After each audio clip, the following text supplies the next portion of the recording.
Yes welcome CMA students, आपका स्वागत है सीएमए हाइस्ट चैनल पर। मैं जो आपके साथ ये डेलिब्रेशन आज ले रहा हूँ, this belongs to your paper number 15 जो कि फाइनल लेवल का है। इसका नाम है strategy cost management decision making.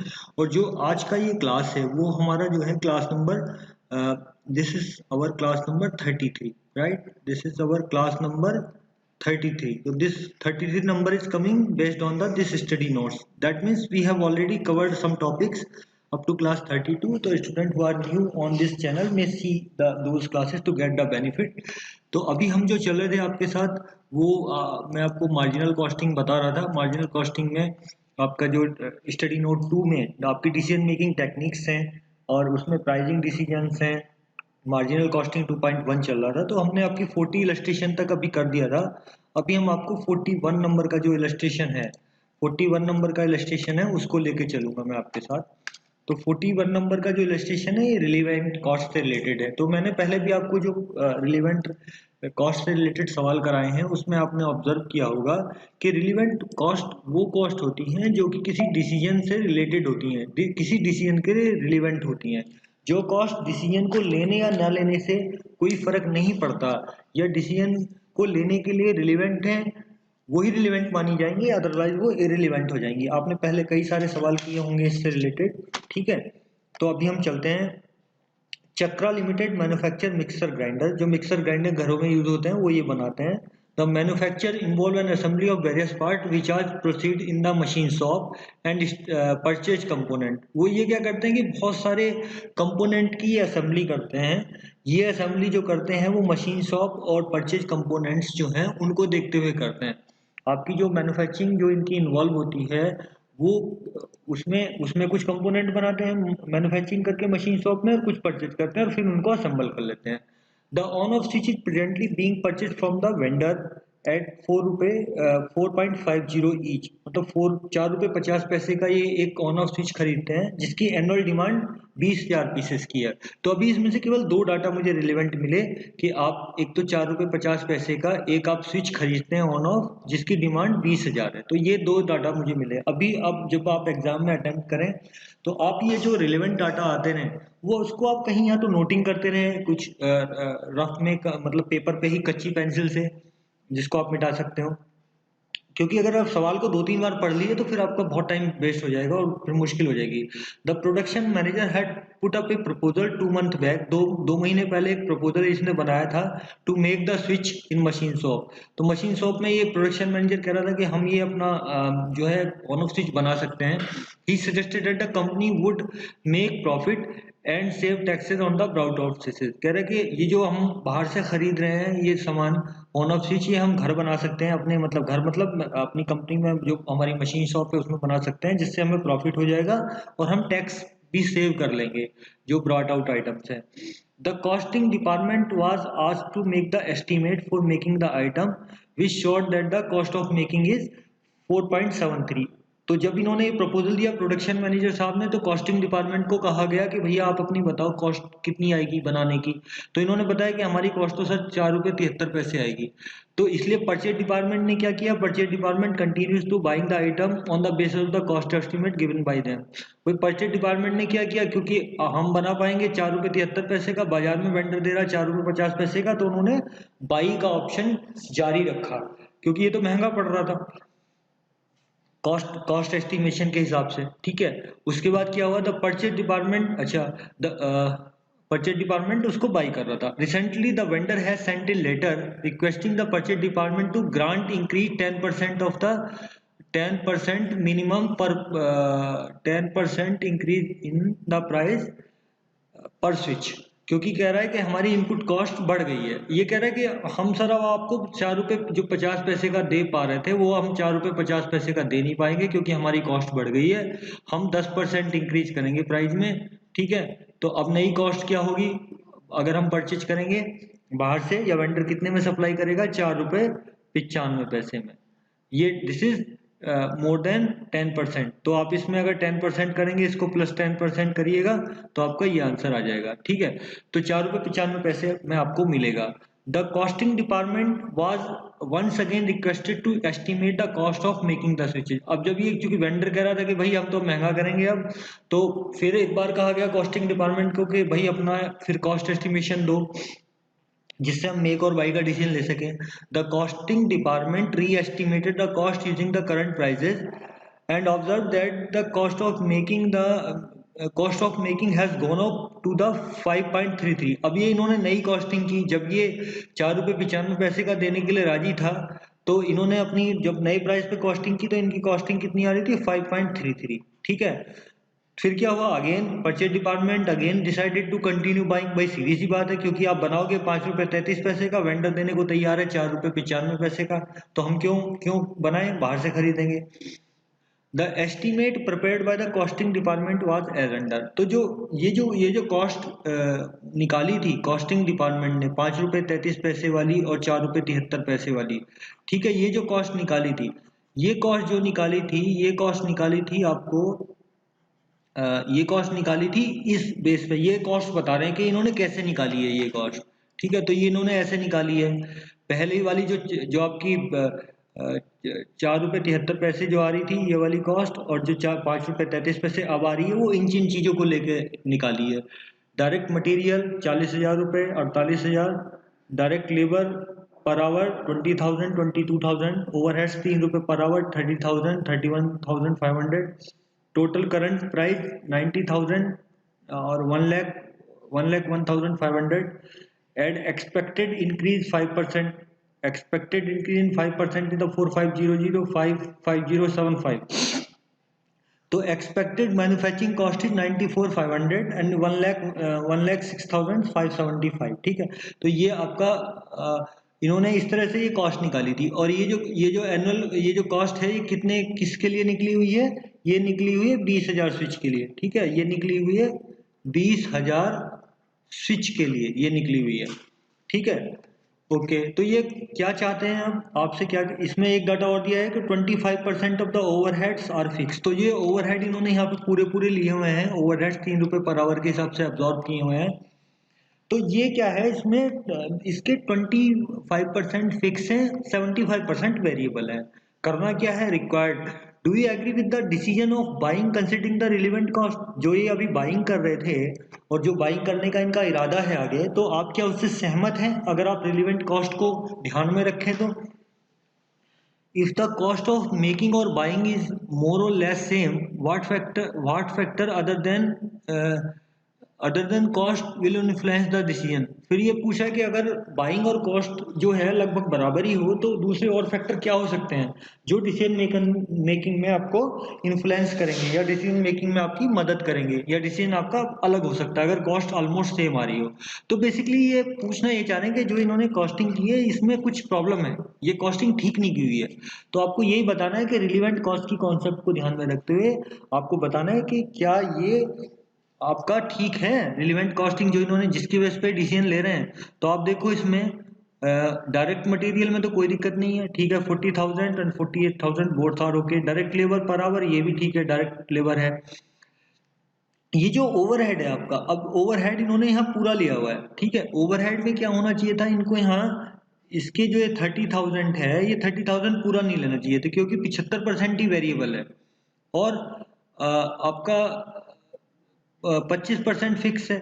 तो फिक्स और वेरिएबल कितना है इसका, 75% अगर करेंगे तो ये आपका आ जाएगा 22,500। ठीक है, ये 22,500 आ जाएगा और रिमेनिंग आपका यहाँ फिक्स होगा। तो ये 30,000 फिगर इन्होंने यहाँ गलत ली हुई है, इसकी जरूरत नहीं थी। रिलेवेंट कॉस्ट को देखते हुए अगर आपको लेना है तो ये आपको 22,500 ही लेना पड़ेगा। क्यों लेना पड़ेगा, क्योंकि आपकी वेरिएबल कॉस्ट ही इसमें जोड़नी पड़ेगी, फिक्स तो पीरियड के लिए है।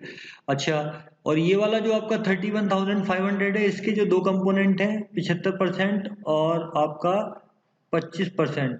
ठीक है, तो ये जो है इसमें आपका 23,625 और रिमेनिंग जो होगी ये फिक्स कॉस्ट है, तो ये हमारे काम की नहीं है। तो रिलेवेंट कॉस्ट यहाँ पे जो कॉस्टिंग लेनी चाहिए थी, इनको कितनी लेनी चाहिए थी, 22,500। ठीक है, और यहाँ पे कितनी लेनी चाहिए थी, ये लेनी चाहिए 23,625। तो इन्होंने ये गलत ली है। तो इससे आपका ये फिगर अलग आएगी। दूसरा क्या है, इन्होंने ये ऐड एक्सपेक्टेड इंक्रीज, ये इररिलेवेंट कॉस्ट है। एक्सपेक्टेड इंक्रीज कोई रिलेवेंट कॉस्ट नहीं होती डिसीजन मेकिंग के लिए। भाई कल को फ्यूचर में क्या भाव बढ़े हैं इन्होंने एस्टीमेट लगा लिया आज ही, तो ये फिगर इररिलेवेंट है, ये नहीं लगाना था। एक्सपेक्टेड मैन्युफैक्चरिंग कॉस्ट, एक्सपेक्टेड जो है ये कुछ भी नहीं होता, तो ये भी काम का नहीं है। तो आपकी कॉस्ट आनी चाहिए थी एक्चुअली इतनी ही, 3 कॉस्ट आनी चाहिए थी, ये वाली और ये जो आपने निकाली है। तो इसके हिसाब से अगर आप राइट कॉस्टिंग किए होते तो क्या आता आपको। देखो मटेरियल की कॉस्ट 40,000 में कोई झगड़ा नहीं, बिल्कुल ऐसे ही आती 40,000 और 48,000 जो दी हुई है। लेबर में भी कोई प्रॉब्लम नहीं, 20,000 और 22,000। ओवरहेड्स जो हैं, जो यहाँ इन्होंने 30,000 लिए हुए थे, यहाँ पे ओवरहेड्स कितने लिए थे 30,000 और यहाँ पे लिए थे 31,500। ठीक है, यहाँ कितने लिए थे उन्होंने 31,500 और यहाँ कितने लिए हुए थे 30,000, राइट। तो ये लिए हुए थे, तो ये आपका लेने से आपको उन्हें करेक्ट लिया तो आपकी टोटल कॉस्ट जो आई 82,500 और 93,625 आई। तो ये थी आपकी 20,000 कंपोनेंट के लिए। तो पर कंपोनेंट या पर स्विच आपकी जो कॉस्ट आई 4 रुपए 4.125 एंड नए के हिसाब से 4.68 आई। और बाइंग की कॉस्ट जो थी करस्पॉन्डिंग 4.50 और 4.95, जो मैंने आपको बताया था कि ये वेंडर दे रहा है आपको, ये 10% इंक्रीज प्राइस के साथ दे रहा है। और आपने जो एस्टिमेशन किए थे कॉस्टिंग के हिसाब से वो 4 रुपये 73 पैसे किए थे, 4 रुपये 73 पैसे किए थे और 5 रुपये 33 पैसे किए थे, 5 रुपये 33 पैसे किए थे। तो ये तो कॉस्टिंग आपकी थी गलत, ये वाली गलत थी। तो स्टिल आपको देखो, अगर आप बाई कर रहे हैं तो आपको 4 रुपये 50 पैसे में पहले मिल रहा था, अब 4 रुपये 95 पैसे में मिलेगा। अब आप करेक्ट कॉस्टिंग किए होते तो आपकी जो कॉस्टिंग आती है वो 4 रुपये 125, 4 रुपये 125 पैसे, मतलब 4.125 रुपीज आती और 4.68 रुपीज आती। तो आपको आपका डिसीजन जो लिया था वो गलत है, क्योंकि आपने कॉस्टिंग गलत की थी। तो आपका कमेंट है, it is not agreeable that the purchase department continue to buy the switches because the variable cost of making the switch is less than buying cost। तो आपकी buying cost यहाँ पे ज्यादा है, आपकी बनाने की कॉस्ट कम है, तो आपने जो डिसीजन लिया वो गलत लिया। ठीक है, इन्होंने एक नोट भी दिया है कि एक्सपेक्टेड कॉस्ट जो है वो रिलेवेंट होती नहीं है, वही मैंने आपको बताया भी था। तो इस तरह से आपका सवाल हो जाता है, जो कि बहुत ही आसान है, आप इसको गौर कर सकते हैं। बस आपको कॉन्सेप्ट एक बिल्डअप करनी है कि हमें रिलेवेंट कॉस्ट कौन सी लेनी है और इररिलेवेंट कॉस्ट कौन सी लेनी है। ठीक है, आपका जो इलस्ट्रेशन नंबर 42 है ये मेक और बाई डिसीजन का है। पहला भी आपका एक तरह से मेक और बाई वाला ही था, लेकिन वो रिलेवेंट कॉस्ट को ध्यान में रखते हुए था। अभी हम इस सवाल को पढ़ते हैं। A company manufacture a highly successful line of cosmetic intend to diversify the product line to achieve the fuller utilisation of its plant capacity. ये कंपनी जो है बहुत ही सक्सेसफुल प्रोडक्ट है इनका, जिसमें कॉस्मेटिक्स बेचते हैं। कॉस्मेटिक जो मतलब ब्यूटिफिकेशन के लिए लोग यूज करते हैं, तो उसमें उसको ये बेचते हैं, जिनकी एक बहुत ही सक्सेसफुल लाइन है, लेकिन इनकी कैपेसिटी जो है वो फुल्ली यूटिलाइज नहीं है। तो ये क्या चाहते हैं, as a result of considerable research made in the company has been able to develop a new product called EMO. कह रहा है इनकी कैपेसिटी यूटिलाइज नहीं हो पा रही है, ये इनका प्रोडक्ट बहुत सक्सेसफुल है, सक्सेसफुल लाइन है कॉस्मेटिक्स की। तो ये इन्होंने एक रिसर्च कराई है, तो कंपनी ने ये कहा कि हम एक नया प्रोडक्ट जिसका नाम ईएमओ है उसको हम डेवलप करेंगे। ईएमओ जो है is packed in A tube और 50 ग्राम की कैपेसिटी, ये क्रीम टाइप की समझ लो आप, कि ये ईएमओ नाम का जो इनका क्रीम है वो 50 ग्राम की ट्यूब कैपेसिटी में आपको मिलेगा। और इसको it is sold to the wholesale in carton 24 tubes. ये होल सोल में इसको बेचा जाएगा। दिस 24 ट्यूब्स एक कार्टून में रहेंगी, जिसका भाव क्या रहेगा, हम कितने में बेच पाएंगे, 240 रुपए पर कार्टून के हिसाब से हम बेच पाएंगे। तो ये कह रहा है कि जो हम ये ईएमओ नाम की ट्यूब बनाएंगे, इसको हम 240 रुपए का डिब्बा एक बिकेगा, इसमें 24 ट्यूब आएंगी। ठीक है, 240 रुपए का जो डिब्बा बिकेगा इसमें कितनी ट्यूब्स आएंगी, इसमें 24 ट्यूब आएंगी। ठीक है, तो इसमें कितनी ट्यूब आएंगी, 24 ट्यूब्स आएंगी। Since the company uses its spare capacity for the manufacturing of EMO, जो इनकी ये अनयूटिलाइज्ड कैपेसिटी यहाँ पड़ी थी उसको ये यूज करेंगे। No additional fixed expenses will be incurred, कह रहे और अलग से कोई फिक्स चार्जेस नहीं लेंगे। However, the cost accountant, कोई कॉस्ट अकाउंटेंट है वहां पे, उन्होंने क्या किया, has allocated a share of 4,50,000 per month as fixed expenses to be absorbed by the EMO as a fair share of company present fixed cost।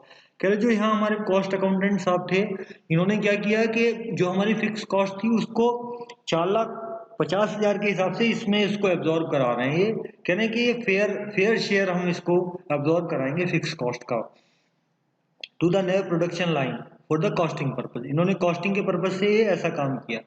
The company estimated the production and the sale of EMO at 3 lakh tube ये बेचेंगे। ठीक है, इसके लिए इन्होंने एक ये budget estimate type का बनाया है। तो पर कार्टून आपका 108 रुपये आपका जो आएगा, इस वॉल्यूम्स पे जो है आपकी कॉस्ट का डाटा यहाँ दिया हुआ है। डायरेक्ट मटेरियल 108 रुपये, 108 कितना है, 24 ट्यूब के लिए है। डायरेक्ट वेजेस 72 रुपये। ये भी जो ये सारा जो पर कार्टून का मतलब क्या है, पर कार्टून का मतलब यहाँ पे कितना है, ये 24 ट्यूबें हैं। इसके अंदर कितनी ट्यूबें हैं, 24 ट्यूब्स हैं।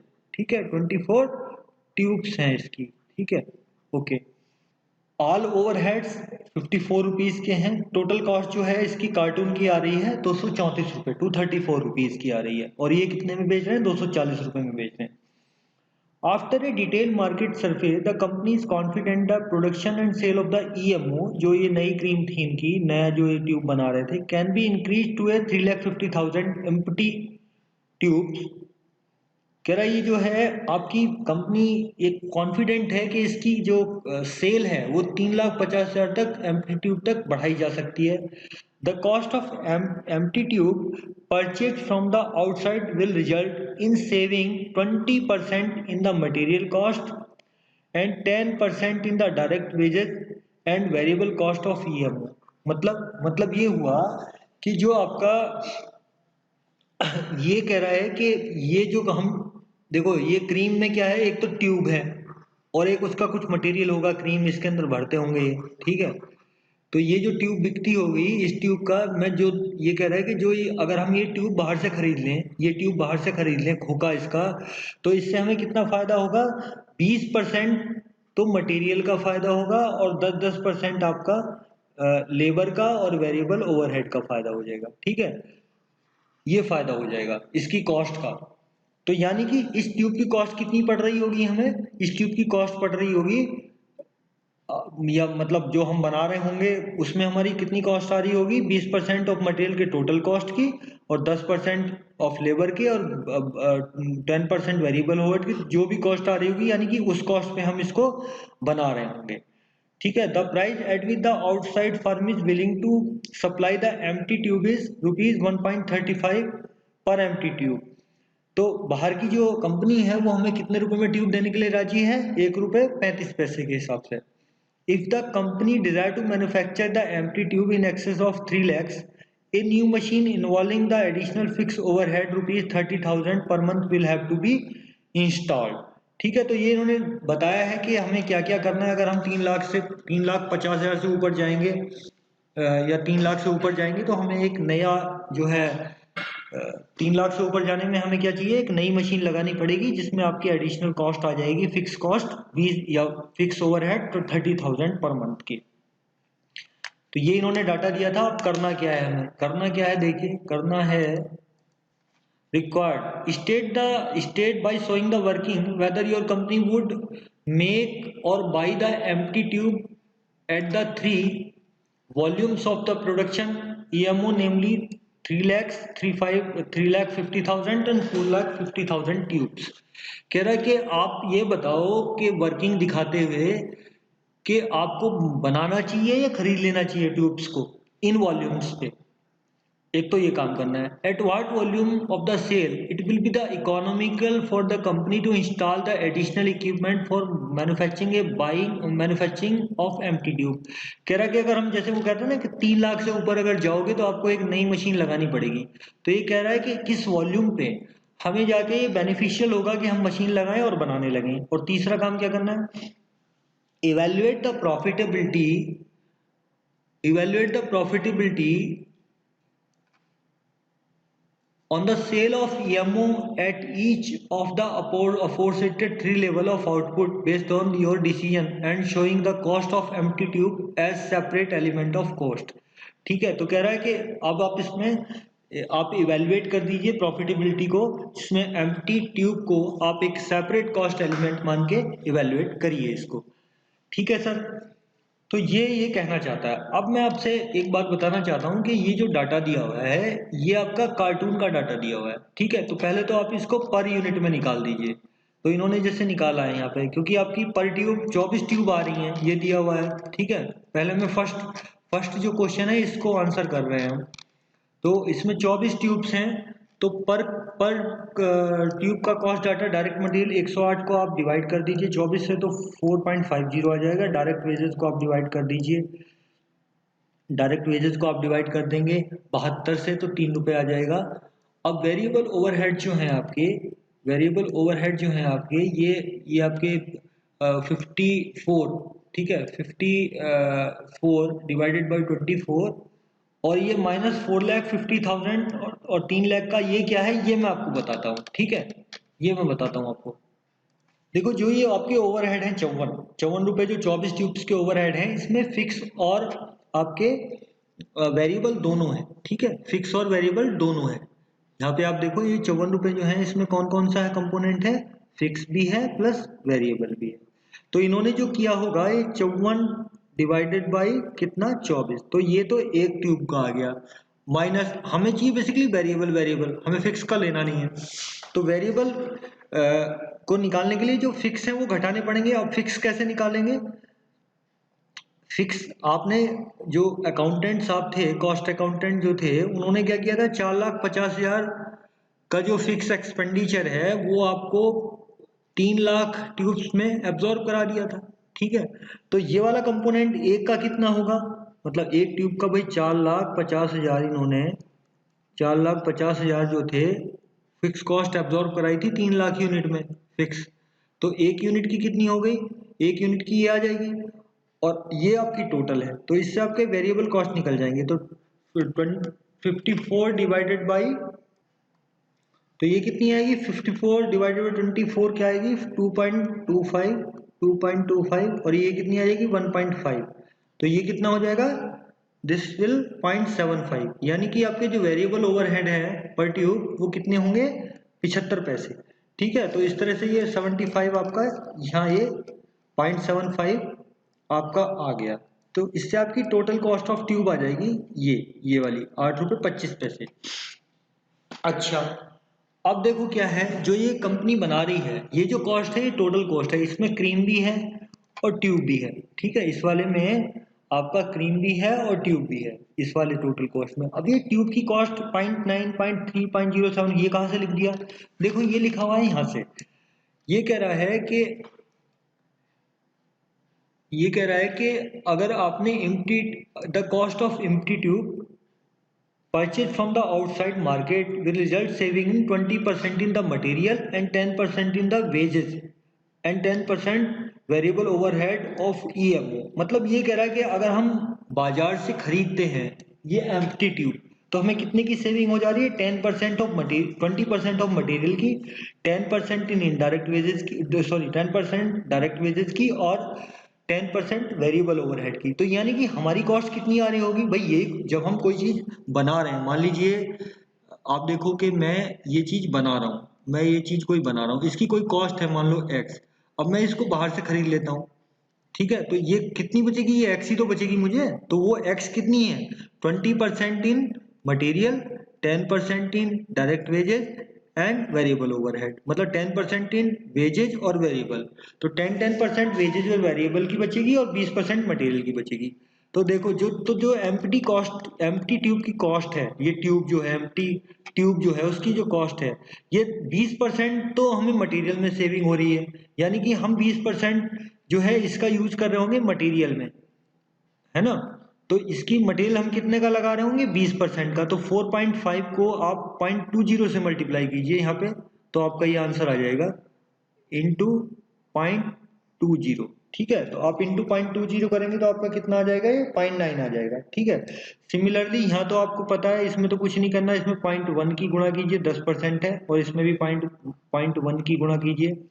ठीक है, तो ये आपको आंसर जो है रेस्पेक्टिवली मिलेंगे आपके जो है 0.9, ठीक है, इसमें 0.2 की गुणा करेंगे, मटेरियल वेजेज आपके होंगे 0.3 और ये आपका 10 हो जाएगा 0.075। तो इससे आपकी ये ट्यूब की कॉस्ट आ गई, ये वाली जो आप बना रहे होंगे। ठीक है, तो इसके प्रोडक्ट की कॉस्ट कितनी आ गई, 3 रुपये 60 पैसे, 2 रुपये 70 पैसे, 0.675, तो इससे 6.975 ये आपकी आ गई प्रोडक्ट की कॉस्ट। अब आप ये मान लो कि ये जो टोटल कॉस्ट है इसमें क्या क्या है आपकी, इसमें आपकी ट्यूब भी है, एक तो इसमें ट्यूब है प्लस ईएमओ है, ईएमओ मतलब क्रीम टाइप की है, ये आपकी ट्यूब है, और ये आपकी जो आपकी ईएमओ है, ईएमओ मतलब क्रीम का नाम है। ठीक है, तो अब आप देखो ये आपने निकाल दिया।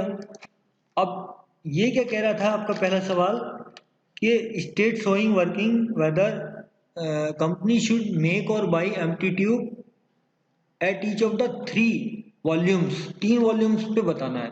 तो आप देखो अगर हम ये वाले 3 लाख पे अगर हम बनाएंगे तो बनाने की कॉस्ट ये है आपकी, ठीक है, ये रही, और खरीदने की कॉस्ट आपकी ये है। तो आप ऑब्वियस सी बात है कि भाई आपका it is better to make the tubes at at आपका कितना 3 lakhs के लेवल पे आपको इट इज बेटर, ऑब्वियसली आपकी मेकिंग कॉस्ट कम आ रही है तो आप बनाइए।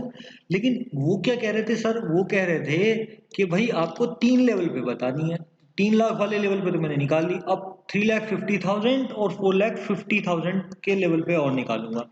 तो देखो 3 lakhs पे तो ये निकली हुई है, 3 lakhs पे आपकी कॉस्ट आ रही है, तो एडिशनली 50 lakhs पे निकाल देता हूँ और 1.5 lakhs पे निकाल देता हूँ। तो ये क्या हो जाएगी, जो पहले 3 लाख की कॉस्ट है उसमें ये जोड़ दूंगा मैं। तो ये कितना हो जाएगा भाई, ये कितना हो जाएगा, ये आपका जो 3 लाख है, 3 लाख है, ठीक है, प्लस ये 50,000 है, ठीक है, ये 50,000 है, और ये आपका क्या हो गया 3 लाख प्लस 1.5 लाख, जो मैं 1.5 लाख की कॉस्ट अलग से निकाल लूंगा, और बाकी तो मेरे पास सही है। तो कॉस्ट ऑफ मेकिंग कैसे आएगी, देखो 50,000 इंटू 1.275 ये दिया हुआ है पर यूनिट का, तो इससे और प्लस 30,000 ये कहाँ से आ रहा है, क्योंकि जैसे ही आप 3 लाख के ऊपर जाते हैं तो आपको क्या लगाना पड़ेगा, एक 30,000 का इक्विपमेंट लगाना पड़ेगा। ठीक है, 30,000 का आपको क्या लगाना पड़ेगा, एक फिक्स एक एडिशनल इक्विपमेंट लगाना पड़ेगा। सिमिलरली यहाँ पे आपको देखिए 1.5 लाख इंटू वन पॉइंट मतलब 1,50,000 इंटू 1.25, ये तो आपकी इसकी कॉस्ट आ रही है, प्लस 30,000 इसका लगाना पड़ेगा। तो इससे आपको ये आएगा 2,21,750, और ये आपका आएगा 93,750। तो इसमें आप पुरानी कॉस्ट को जोड़ दीजिए, तो ये वाली जो आपकी कॉस्ट है, ये वाली जो आपकी मेकिंग कॉस्ट है, इसमें आप ये जोड़ेंगे आपको तो आपको मिल जाएगा। ठीक है, अब आपकी इन्हीं चीजों की अगर आप देखो टोटल कॉस्ट तो ऐसे निकलेगी, लेकिन इसमें अगर डिसीजन के लिए तो आपको ये जरूरी भी नहीं निकालनी। अब बाइंग कॉस्ट कितनी आएगी, अगर हम 50,000 को खरीदें तो ये कितनी आएगी 67,500। ठीक है, और इसमें अगर हम 1.5 लाख को और एडिशनल खरीद देते हैं तो 2,02,500 आएगी। तो आप देखो एडिशन करने की कॉस्ट जो है आपकी 3 लाख के लेवल पे तो बनाना बिल्कुल बेहतर है, लेकिन जैसे आप लेवल बढ़ा रहे हैं तो आपको 50,000 बढ़ाने पे एडिशनल कॉस्ट कितनी आ रही है 93,000 बनाने की, और 67,500 आपकी आ रही है अगर आप बाई करेंगे। तो ये इसमें यहाँ पे क्या है, बाइंग बेटर है। ठीक है, सिमिलरली यहाँ पे बाइंग बेटर है। एग्जैक्टली अगर आप टोटल कॉस्ट के हिसाब से देखो तो टोटल कॉस्ट को भी आप यहाँ निकाल सकते हो इन कॉस्टों में जोड़ के, तो उसके हिसाब से भी आप पाएंगे कि जब आप लेवल स्विच करेंगे, मतलब 3,50,000 करेंगे और 4,50,000 करेंगे, तो you will find that it is better two by the switches at this increase level, means 3 lakh पे और 4.5 लाख पे आएंगे। ठीक है, तो ये आपका फर्स्ट आंसर हो जाता है मेरे हिसाब से। इसमें कोई डाउट है तो you may ask me by commenting only. And अच्छा, दूसरा क्या है, at what volume sale it will be economical for the company to install the additional equipment for the manufacture of empty cost. आप देख रहे थे यहाँ पे कि आपका, अगर मैं आपको ये बताऊं, ये इन्होंने यहाँ वो रेशनल करके बता दिया है। तो आप अगर टोटल भी देखेंगे, टोटल कॉस्ट आपकी यहाँ पे देखो भाई, इन दोनों को जोड़िए, इन दोनों को जोड़ेंगे आप तो ये आपकी बाइंग आएगी 3.5 लाख पे, और 3.5 लाख पे आप सीधे गुणा कर दीजिए तो वो आपकी कॉस्ट आ जाएगी। तो आप देखेंगे कि आपकी बाइंग की कॉस्ट कम आ रही होगी, मैन्युफैक्चरिंग की कॉस्ट ज्यादा आ रही होगी। सिमिलरली आप इस मैन्युफैक्चरिंग की कॉस्ट में, मतलब कॉस्ट ऑफ मेकिंग में ये कॉस्ट और जोड़ दीजिए। ठीक है, तो आपकी आ जाएगी 4.5 लाख लेवल पे। और फिर इसको कंपेयर कीजिए यहाँ 4.5 लाख से इसकी गुणा कीजिए, तो आप देखेंगे तो आपकी कॉस्ट ऑफ जो बाइंग है वो कम आ रही होगी मेकिंग से। तो ये लाइन उन्होंने यहाँ से लिखी है, करके नहीं दिखाया। अगर आप करना चाहते हो तो आप कर सकते हैं। आपको कैसे करना होगा कि जो आपका ये लेवल है इसमें आप ये कॉस्ट जोड़िए और इन दोनों के सम को कंपेयर कीजिए। यहाँ पे आपको सब्स्टिट्यूट करना पड़ेगा 3,50,000, ठीक है। यहाँ कितना सब्स्टिट्यूट करना पड़ेगा? 3,50,000 ट्यूब्स। तो आप देखेंगे कि आपकी इन दोनों का सम जो है ज्यादा होगा इससे। सिमिलरली जब आप अगले लेवल को देखेंगे तो अगले लेवल में क्या करेंगे आप, इसको जोड़िए प्लस इसमें ये कॉस्ट जोड़िए और यहाँ पे आप सब्स्टिट्यूट कीजिए 4,50,000। तो आप देखेंगे 4,50,000 पे आपका ये वाला कॉस्ट ज्यादा होगा, ठीक है। आपका ये वाला कॉस्ट जो है बाइंग मेकिंग वाला ज्यादा होगा, तो ये बाइंग का डिसीजन इसलिए फेवरेबल हो जाएगा। अब ये पूछना चाह रहा है सेकंड सवाल में कि आपको क्या लेवल होना चाहिए जिसपे हमें बाइंग जो मतलब आपका मेकिंग इकोनॉमिकल हो जाए। तो आप देखो, मैंने आपको पहले भी बहुत सारे एमसीक्यू कराए हुए हैं। पहले उसमें जब मैं एग्जाम वाले एमसीक्यू आपके जो उसमें एग्जाम पेपर्स में और आरटीपी में और एमटीपीज में है, तो उसमें मैंने आपको ये बताया था कि जब आपको ये देखना होता है ये निकालने के लिए लेवल कि आपको एडिशनल फिक्स कॉस्ट को कवर करने के लिए मार्जिन पर यूनिट कितना आ रहा है, तो कितनी यूनिट कवर कर लेंगी भाई। क्या हो रहा था 3 लाख से जब मैं ऊपर बढ़ रहा था, when I am switching beyond 3 lakhs, तो मुझे क्या करना पड़ा था, एक एडिशनल इक्विपमेंट लगाना पड़ रहा था जिसकी कॉस्ट थी 30,000, ठीक है, जिसकी कॉस्ट थी 30,000। तो वो मुझे लगाना पड़ रहा था और उसको लगाने से मुझे फायदा क्या हो रहा था, मुझे फायदा ये हो रहा था कि मेरी जो बाइंग की कॉस्ट थी ₹1.35 थी और जो मैं बना पा रहा था मेकिंग की कॉस्ट 1.25 थी। तो इस फिक्स कॉस्ट को कवर करने के लिए मेरे पास पर यूनिट मार्जिन कितना बच रहा था, पर यूनिट मार्जिन बच रहा था ये, और इतने एक्सपेंसेस हैं, तो इतने एक्सपेंसेस को कवर करने के लिए कितनी यूनिट बनानी पड़ेगी, तो ये 1.35 जो पर यूनिट मार्जिन हमें और फायदा हो रहा है 1.275 टू 1.275। तो अगर ये आप करेंगे तो इससे आपका आएगा 4 लाख यूनिट, कितना आएगा 4 lakhs यूनिट, ठीक है। तो ये आपका आएगा 4 lakhs यूनिट। तो अगर आप 4 lakhs यूनिट से ऊपर जाएंगे बनाएंगे तो आपको इक्विपमेंट खरीद लेना चाहिए। अगर आप 4 लाख से आप जो है नीचे रहेंगे तो आपको इक्विपमेंट जो है वो नहीं खरीदना चाहिए। तो दैट मीन्स मैंने जो अभी आपको 2 मिनट पहले बोला वो गलत बोला। गलत इसलिए बोला कि आप जैसे 4 लाख के ऊपर जाएंगे तो आपकी यहाँ पे मेकिंग कॉस्ट कम आ जाएगी। तो मतलब अगर 4.5 लाख पे क्या हो रहा होगा, 4.5 लाख पे आपका ये वाला कॉस्ट और ये वाले कॉस्ट को आप जोड़िए और फिर यहाँ पे 4.5 लाख सब्स्टिट्यूट कीजिए, 4.4 4,50,000 आप सब्स्टिट्यूट करेंगे तो ये कॉस्ट जो होगी आपकी ये कम आएगी। यहाँ जो कॉस्ट आएगी ना इनको मल्टीप्लाई करके ये कम आएगी। तो ये मैं आपको क्यों, अगर मैं करने को तो कर भी देता, लेकिन आपको एक खुद से करना है जिससे आपको थिंकिंग बने। तो मैंने जो 2 मिनट पहले अभी स्टेटमेंट दिया था कि इन लेवल पे जो है वो आपको बाइंग करना चाहिए, नहीं इस लेवल पे आपको आपको मेक करना चाहिए, क्योंकि आपको 4 लाख से ऊपर आप देख रहे हैं, हमेशा आपको 4 लाख से आपको 30,000 का एडिशनल मतलब आपका 30,000 का जो आपका एक्सपेंसेस है उसको करने के बाद भी आपको ये फायदा होगा इस लेवल पे, ठीक है। तो ये आप खुद से करके देखिएगा, if something goes wrong you let me know, ठीक है। तो कंपनी को 4 लाख से ऊपर अगर आपको बनानी है तो आपको मेकिंग करना चाहिए, बाइंग नहीं करना चाहिए। अच्छा, अब आपका लास्ट पार्ट बचा है। लास्ट पार्ट में क्या है जो आपका सवाल का था, लास्ट पार्ट में था आपका evaluate the profitability on sale of EMO eight each of the aforesaid 3 levels of output based on your decision and showing the cost of empty tube as separate element of cost। तो आपके इसके हिसाब से इसने जो किया हुआ है उसमें आप देखिए कि आपका जो ये प्रॉफिटेबिलिटी बनानी है 3 lakhs 3,50,000 4,50,000, ये तो वॉल्यूम से आपका सेल्स आपकी 24 रुपए पर कार्टून है, आपकी 240 रुपए पर कार्टून है, 24 है तो आपका 10 रुपए आ रहा होगा सीधा सीधा पर ट्यूब। तो कितना आएगा आपका ये आएगा 30 lakhs 35 lakhs and 45 lakhs। Cost जो होगी आपकी, देखिए कॉस्ट जो होगी आपकी यहाँ पे वो आपकी होगी ये आपने जो यहाँ ये अब ये ट्यूब्स की बात नहीं कर रहा, अब ये प्रोडक्ट की बात कर रहा है। 6.975 यहाँ पे, तो ये प्रोडक्ट की कॉस्ट लेंगे आप यहाँ पे 6.975, तो इससे आपका 20,92,500 आएगी। इसमें 3.5 लाख के लेवल पे आपकी आ जाएगी 24,41,41,250, और बाद में आपकी आएगी 31,38,750। तो ये 4.5 लाख के लेवल पे ये जो डाटा लिया है इन्होंने, ये किसका लिया है? ये उसका लिया है। किसका लिया है ये उसका लिया है आपकी उसका लिया है आपकी प्रोडक्ट की कॉस्ट का, ना कि ट्यूब की। अच्छा, और ट्यूब की कॉस्ट पे जो आपके डिसीजन थे इनके हिसाब से, उसमें पहले में आपको मेक करना है, तो मेक में आपकी जो कॉस्ट थी 1.2.75, तो मेक से इसकी मल्टीप्लाई कीजिए तो ये ट्यूब की कॉस्ट आ गई। यहाँ पे इन्होंने बाइंग किया हुआ है, यहाँ पे अगेन इन्होंने बाइंग किया पर लेवल पे, तो ये आ जाएगा, इससे आपकी टोटल कॉस्ट आ जाएगी। अच्छा, आपकी जो फिक्स कॉस्ट है, जो फिक्स कॉस्ट है वो 4.5 लाख रुपए है।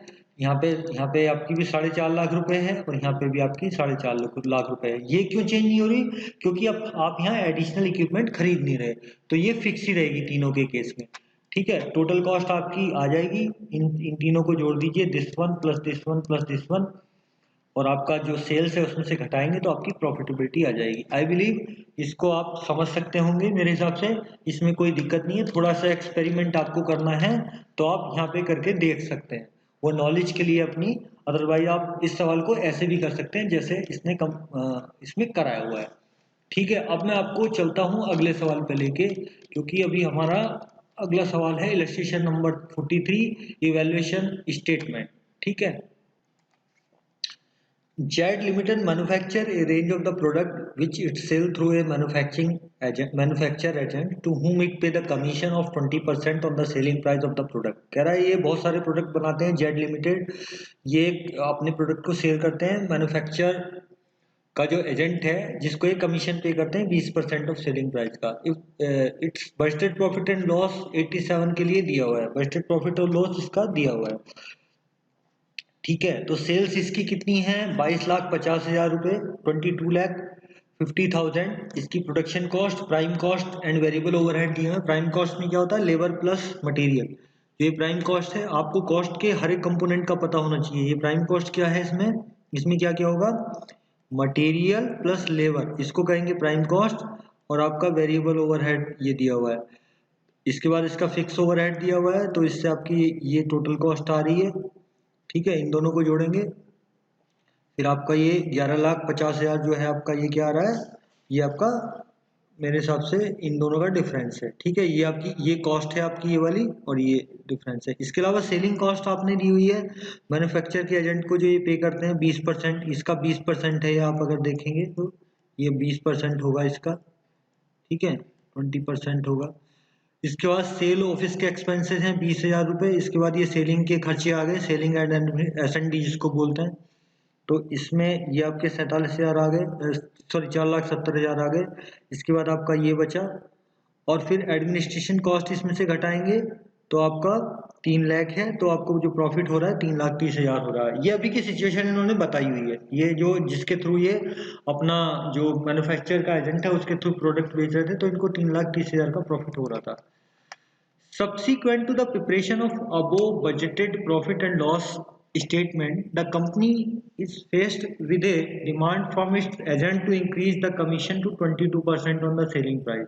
ये अपना जो बजट बना रहे थे, तो इन्होंने कमीशन एजेंट ने कहा कि भैया 20% से मेरा काम नहीं चलता, मुझे 22% कमीशन दो। As a result, the company is considering whether it might achieve more favorable result if it were to discontinue the use of the manufacturer agent and instead employed own sales force। कह रहे कि हम ये अपनी demand बढ़ा रहा है, तो कंपनी कह रही है कि हम जो है चाहेंगे कि अपनी सेल्स फोर्स को लगा लें। अपनी सेल्स फोर्स को लगाने के बाद हम क्या करेंगे, हमारा प्रॉफिट बढ़ जाएगा। तो उन्होंने कहा कि अगर हम खुद बेचेंगे, हमारी सेल्स टास्क अगर खुद ही काम करेगी तो हमारा क्या होगा, उसके खर्चे इन्होंने बताए हुए हैं। सेल्स मैनेजर की सैलरी और एक्सपेंसेस 75,000 रुपये आएंगे। सेल्समैन के एक्सपेंसेस इंक्लूडिंग ट्रैवलिंग कॉस्ट 20,000 आएगा। सेल्स ऑफिस का additional to the present cost, जो आपका इनका सेल्स ऑफिस ये पहला वाला था, ये तो रहेगा जो है, लेकिन एक एडिशनल सेल्स इनको करनी पड़ेगी। सेल्स की जो कॉस्ट आएगी ऑफिस की, एडिशनल ऑफिस लगाना पड़ेगा 50,000 रुपये। Interest and depreciation the sale department की जो कार है, सेल डिपार्टमेंट में ये लोग कार खरीदेंगे, उसकी 35,000 रुपये कॉस्ट आएगी, मतलब डेप्रिसिएशन वगैरह आएगा और इंटरेस्ट देना पड़ेगा। In addition to the above it will be necessary to hire out the 4 salesman. कह रहे इसके अलावा भी 4 सेलमैन रखने पड़ेंगे अपने, जिनको 40,000 रुपये की सैलरी देनी पड़ेगी, 5% का कमीशन देना पड़ेगा और एक कार भी देनी पड़ेगी, कार का अलाउंस देना पड़ेगा 1 रुपये per kilometre to cover the cost of the cost all cost except interest and depreciation. कह रहा है ये खर्चा और एडिशनल आ जाएगा इतना सारा, अगर हम अपना मैन्युफैक्चर के एजेंट को हटा देते हैं और अपना सेल्स का फोर्स लगाते हैं। On the assumption that the company decided to employ its own sales force, कह रहा ये मान लो कि कंपनी ने अपनी सेल्स लगा दी है, सेल्स फोर्स लगा दी है। On the above term you are required to ascertain, क्या करना है, ये सब इन्होंने क्या किया, अपना अपना जो सेल ऑफिसर खोल लिया, ये मान लो कमीशन वाले को हटा दिया, तो हमें क्या काम करना है, हमें क्या आज्ञा दे रहे हैं ये लोग, ये कह रहे हैं कि what is the maximum average kilometre per annum the salesman could travel if the company is to achieve the same budgeted profit as it would have obtained by retaining the manufacturing agents and granting them the increased commission they have requested, assume that the sale in the each case would be as budgeted। ये पूछ रहा है कि आप ये बताओ कि कितने किलोमीटर उसको चलना, कितने किलोमीटर अवेलेबल होंगे चलने के लिए उसको, ठीक है। अगर हम उतना ही प्रॉफिट, हमारा उतना ही बजट रहे, उतना ही सब कुछ रहे और हम उसको इंक्रीज कमीशन जो 22% मांग रहा था वो दे दें, तो कितने मैक्सिमम एवरेज किलोमीटर वो पर सेलमैन कितने, पर एनम सेलमैन के कितने हो जाएंगे अगर हमने ये अपना ऑफिस बना दिया। तो देखो बहुत आसान है, पहले आप कमीशन कितना दे रहे थे, देखो ये जो आपकी सेल प्राइस है, सेल प्राइस 22,50,000 है, इसका कमीशन 22% अगर देखेंगे तो 22% आपका ये आ गया, ठीक है। उसके अलावा जो कॉस्ट है आपकी सेल ऑफिस को एस्टेब्लिश करने की, ये जो कॉस्ट है इसको आप जोड़िए तो ये आपकी आ जाएगी 1,80,000 रुपये, ठीक है। ये आपकी कैसी आ जाएगी 1,80,000 रुपये, तो ये 1,80,000 रुपये कॉस्ट ये हो गई। प्लस जब अपना आपने सेलमैन रखा तो सेलमैन को आप कमीशन कितना दे रहे हैं, 5% सेलमैन को कमीशन दे रहे हैं, तो 5% आपने कमीशन दिया 22,50,000 का, तो 1,12,500 आ गया। उसके अलावा 4 सेलमैन रखेंगे 40,000 रुपये के, तो आपको सैलरी कितनी देनी पड़ेगी, 1,60,000 रुपये। तो आपकी टोटल आपका कितना फायदा हुआ, सॉरी कितनी कॉस्ट बढ़ जाएगी आपकी, ये तो आपको ऑफिस वगैरह सेटअप करने की, अपने सेलमैन को कमीशन देने की, अपने सेलमैन को सैलरी देने की 4,52,000 रुपये आपकी कॉस्ट आ जाएगी, ठीक है। तो आप उसको कमीशन कितना दे रहे थे, 4,95,000 रुपये दे रहे थे, तो आपको कितने कितने रुपए और बचे आपके पास, amount available to payment to the car allowance 42,500। तो इसको आप 4 से इसलिए डिवाइड करेंगे क्योंकि आपके 4 सेलमैन हैं, तो एक सेलमैन कितना ट्रेवल कर सकता है, 10,625 किलोमीटर ट्रेवल कर सकता है, तो इससे आपका ये निकल जाता है, ठीक है। कि ये जो आपका पहला आंसर आ गया कि what is the maximum average kilometre per annum that a salesman could travel if the company to achieve the same budgeted profit. तो सब कुछ सेम रखने पे हमें ये आपका आ जाता है, ठीक है, ओके।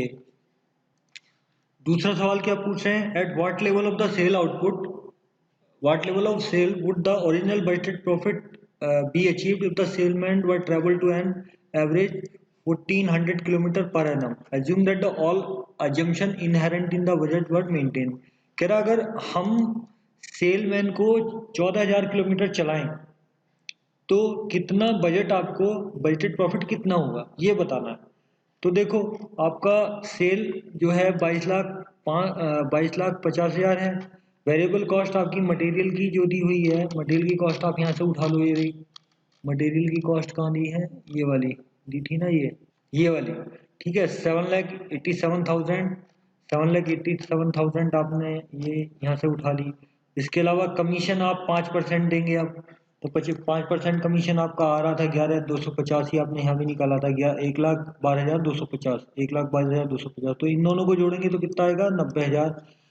तो आपका ये आपका मटेरियल हो गया और ये कमीशन हो गया, तो इससे आपका कंट्रीब्यूशन होगा, ये दोनों चीज वेरिएबल है ना, तो कंट्रीब्यूशन हो गया। इसके अलावा आपकी, तो फिर आपका ये कंट्रीब्यूशन में से आप फिक्स कॉस्ट घटाइए, फिक्स कॉस्ट अगर घटाएंगे तो एग्जिस्टिंग फिक्स कॉस्ट आपकी कितनी थी, एग्जिस्टिंग फिक्स कॉस्ट आपकी कितनी थी भाई, पहले जो सवाल में दी हुई थी जो आपकी फिक्स कॉस्ट एक तो ये थी, और आपका ये सब था, ये कमीशन एजेंट हट जाएगा, सेल ऑफिस के एक्सपेंसेस ये सब रह जाएंगे, एडमिनिस्ट्रेशन वगैरह। तो आप देखेंगे तो ये कितना बनता है, 3,62,500 तो एक ये बच जाएगा, 20,000 ये बच जाएगा, और एडमिन के ये एक्सपेंसेस 3 लाख के आ जाएंगे। तो ये तीन फिगर आपकी जो दी हुई हैं ये वाली, एक तो ये एडमिनिस्ट्रेशन के एक्सपेंसेस, एक आपकी ये सेल्स ऑफिस की वो, और ये वाला तो आपका हट जाएगा, ये इररिलेवेंट हो जाएगा, और आपकी फिक्स ओवरहेड। तो ये आपके एग्जिस्टिंग फिक्स ओवरहेड आ गए, आपके आ गए। तो एग्जिस्टिंग फिक्स ओवरहेड ये तीन आ जाएंगे। अब आपके न्यू सेलिंग के एक्सपेंसेस क्या हैं, नई सेलिंग में आपकी जो नया नया सेटअप करने पे आपकी जो ये कॉस्ट आ रही है 1,80,000 आ रही है, तो ये आपकी कॉस्ट 1,80,000 आ जाएगी यहाँ पे। ये कॉस्ट आपकी कितनी आ जाएगी, 1,80,000 ये नहीं आ जाएगी। सेलमैन की सैलरी भी आपकी एक तरह से फिक्स ही हो जाएगी, 4 सेलमैन रखेंगे। और जो आपका कार का अलाउंस है, कार का अलाउंस आप कितना रखेंगे, कार का अलाउंस 14,000 किलोमीटर पे 1 रुपये के हिसाब से होगा आपका 56,000। तो ये सबको आप, ये आपका एक तरह से फिक्स कॉस्ट बन जाएगी नए नए मॉडल के हिसाब से, जब आप अपना खुद का सेल फोर्स लगाएंगे। तो दिस कम्स टू 10,78,500। तो अब आपका जो है, जो पीवी रेशियो है, पीवी रेशियो या कंट्रीब्यूशन सेल्स रेशियो आप निकालेंगे, तो आपका ये आपका आ जाएगा कंट्रीब्यूशन सेल्स रेशियो आपका दिस 13,50,000। ये कैसे आएगा, क्योंकि देखो आपका जो 13,50,000 आपका कंट्रीब्यूशन ये रहा, और आपका सेल्स ये रहा, ठीक है, सेल्स आपका ये रहा, तो ये सी एस रेशियो आ जाएगा। तो इससे आपका सी एस रेशियो या जो आपका पीवी रेशियो आपका हो, तो ये आपका कितना आ जाएगा, 60% या 0.6 अगर आप कहना चाहो इसके टर्म में। तो आपको कितना बेसिकली ये आपका जब सी एस रेशो आपने निकाल दिया, तो सी एस रेशो निकालने के लिए अगर आपको पता है तो आपको वॉल्यूम पता चल जाएगा कि आपको डिजायर्ड प्रॉफिट कितना है और फिक्स कॉस्ट कितना है। ठीक है, मैंने आपको ये सवाल कराए थे इस तरह के, अगर आपके पास सी एस रेशो है तो आपके पास जो फिक्स कॉस्ट है प्लस प्रॉफिट है उसको आप इससे डिवाइड करेंगे तो आपको वॉल्यूम पता चल जाएगा। अगर आप इसको सी एस रेशो को यहाँ रख देंगे तो ये वॉल्यूम पता चल जाएगा कि किस वॉल्यूम पे या किस सेल पे ये प्रॉफिट हम जनरेट कर पाएंगे। तो आपका जो कॉस्ट है this is 10,78,500, 10,78,500 and 33 is the profit, 3,30,000 is the profit which you are gaining in the existing system. तो आपका ये प्रॉफिट तो यहाँ दिया हुआ था, हमने निकाला था शायद कहीं पे, ये कितना हम प्रॉफिट कर रहे थे पहले हमने बताया था, ये रहा, ये प्रॉफिट हम कर रहे थे। तो ये प्रॉफिट प्लस ये फिक्स कॉस्ट, ये प्रॉफिट हो गया, और आपकी फिक्स कॉस्ट कितनी होगी नए स्ट्रक्चर के हिसाब से, 13,50,000, सॉरी नए स्ट्रक्चर के हिसाब से आपकी कितनी फिक्स कॉस्ट होगी, 10,78,500 जो आपने यहाँ से निकाली है, और ये प्रॉफिट था। इसको आप अगर डिवाइड कर देंगे 0.6 जो आपका सी एस रेशो आ रहा है, तो आपका ये सेल लेवल आ गया, ये budget sale level, required sale to get a desired profit. तो ये मार्जिनल कॉस्टिंग के सवाल जो मैंने शुरू में आपको चार्ट वगैरह बना के बताए थे, वहाँ पे मैंने आपको बहुत डिटेल में एक्सप्लेन किया था, एमसीक्यू में भी आपको ग्राफ वगैरह बनाए थे, फॉर्मूले ड्राइव किए थे। तो जो स्टूडेंट्स इनको इन डेप्थ समझना चाहते हैं, दे में I request them to refer those in fact tutorials. अच्छा, अब क्या है, ये तो हमने निकाल दिया कि सेम लेवल का प्रॉफिट अगर वो करना चाहते हैं तो इनको क्या लेवल पे आपको सेल पे आना पड़ेगा। अगर आप सेम प्रॉफिट चाहते हैं 3,30,000 का अपनी टास्क फोर्स को लगाने के बाद, तो ये बी नंबर का सवाल हो गया। What is the maximum level of the commission, what is the maximum level of commission on the sale that the company could afford to pay if it wishes to achieve a 16% increase the total budgeted profit and expected increase is expected is 16% increase in the sale as a budgeted selling price and average 1600 kilometer per annum to travel by the each salesman। ये क्या पूछना चाहता है, ये कह रहा है कि हम, अगर हमने ये डिसाइड किया है कि हम अपने सेल्समैन को 16,000 किलोमीटर पर एनम चलाएंगे, ठीक है, तो हमें क्या करना पड़ेगा, हमें मैक्सिमम लेवल 16% जो आपका अगर हम चाहते हैं कि 16% इन ओरिजिनल बजटेड प्रॉफिट कर लें और 16% इन सेल कर लें, और हम अपने इस सेल्समैन को 1600 किलोमीटर चलाना चाहते हैं पर एनम, तो हम उसको कितना कमीशन दे पाएंगे।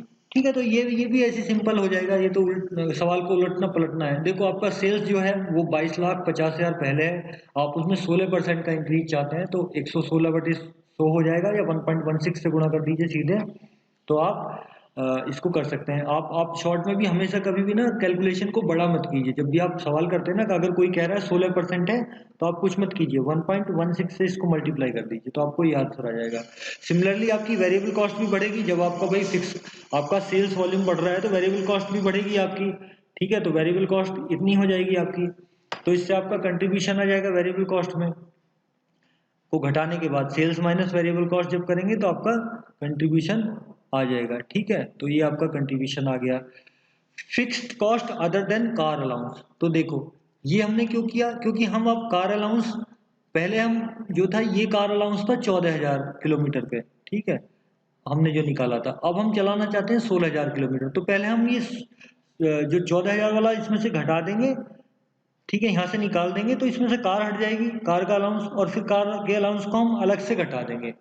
तो ये कहाँ से आ रहा है, देखो मैं आपको बताता हूँ। ये जो हमने 10,78,500 जो निकाला था, इसमें कार का अलाउंस भी था, लेकिन ये कार का अलाउंस कितना था, यहाँ यहाँ कार का अलाउंस जो था, ये कार का जो अलाउंस इसमें जुड़ा हुआ था, ये 14,000 किलोमीटर के लिए जुड़ा हुआ था, तो ये कितना था आपका 14,000 इंटू 4, तो ये 14,000 इंटू 4 कितना था, 56,000। तो ये 56,000 को मैंने निकाल दिया इसमें से, और फिर इस कार के अलाउंस को, क्योंकि अब मुझे 16,000 किलोमीटर चलाना है, मैंने यहाँ अलग से इसको घटा दिया। ठीक है, तो इससे इससे आपकी ये आ गया आपका, इसमें से कुछ फिक्स कॉस्ट घटाने के बाद, ये दोनों फिक्स कॉस्ट घटाने के बाद आपको ये आ गया। तो आपका जब ये फिक्स कॉस्ट घटाएंगे, इसमें आपकी एक्सपेक्टेड प्रॉफिट कितनी आ जाएगी, एक्सपेक्टेड प्रॉफिट आपका हो गया, क्योंकि आप पुराना ही मेंटेन करना चाहते हैं 3,30,000, तो इसमें भी आप 10% का इंक्रीज करना, 16% का इंक्रीज करना चाहते हैं, तो आपको अब प्रॉफिट कितना है, आपका एक्सपेक्टेड प्रॉफिट 3,30,000 आपका पहले था, आप चाहते हैं 16% इंक्रीज हो जाए, तो आपको 3,82,800 का प्रॉफिट चाहिए। तो आपके पास बाकी अमाउंट कितना बचा, 2,27,200, इसमें से आप कमीशन पे कर सकते हैं, तो ये कमीशन आप पे कर सकते हैं, ये वाला अमाउंट जो बचा ये कमीशन पे कर सकते हैं। तो कितने परसेंट कमीशन पे हो सकता है, 2,27,200 में आपकी जो ये टोटल सेल्स है, इससे डिवाइड कर दीजिए, तो परसेंटेज में आ गया। अब आप अभी आप जो 5% पे कमीशन पे कर रहे थे, उसको आप कितना तक कर सकते हैं, आप इंक्रीज कर सकते हैं 8.7% तक। ठीक है, तो मेरे हिसाब से ये मैंने आपको पूरा एक्सप्लेन कर दिया है। आपका ये सवाल हो गया। अब नेक्स्ट क्लास में हम आगे चलेंगे। I believe I able to contribute something to help you people. Thank you very much.